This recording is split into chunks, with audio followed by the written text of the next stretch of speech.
नमस्कार, SPN9 news देख रहे हैं आप। मैं हूं आपके साथ नाज़मीन खान।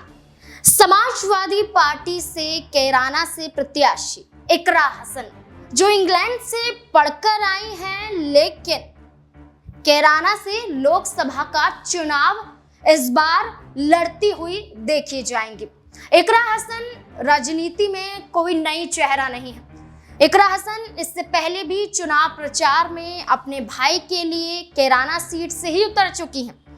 इकरा हसन पंचायती का चुनाव भी लड़ चुकी हैं, लेकिन चुनाव वो जीती नहीं है, लेकिन लगभग 8 से 9 साल राजनीति में वो रह चुके हैं। इस बार समाजवादी पार्टी ने भरोसा जताया इकरा हसन पर और कैराना से उन्हें चुनावी मैदान में उतार दिया। चर्चाएं ये होती हुई नजर आई कि इंग्लैंड से लॉ की पढ़ाई कर रही थी, इंग्लैंड में रहती हैं और यहाँ पर आकर चुनाव लड़ रही हैं, तो कैसे चुनाव जीत पाएंगी। तो इकरा हसन कहती हैं कि कैराना से वही चुनाव जीतेंगी।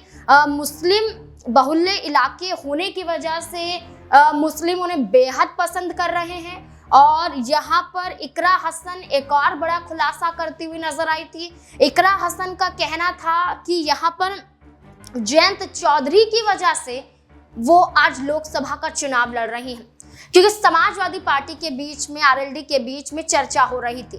तो जयंत चौधरी की तरफ से ही कहा गया था कि इकरा हसन को चुनावी मैदान में उतारा जाए और RLD के सिंबल से, लेकिन RLD ने खेल बिगाड़ दिया और वो अलग हट गए।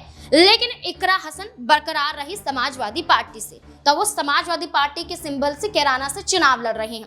इसी दौरान इकरा हसन ने ये तक कह दिया कि जो RLD प्रमुख जयंत चौधरी हैं, जो समाजवादी पार्टी से अलग हुए हैं, उनके अलग होने की कई बड़ी वजह हो सकती है, मजबूरी हो सकती है, और इसी मजबूरी की वजह से जयंत चौधरी NDA के साथ जुड़ गए हैं, लेकिन जल्द ही वो समाजवादी पार्टी का हिस्सा बनते हुए भी देखे जाएंगे, ऐसा इकरा हसन का कहना था।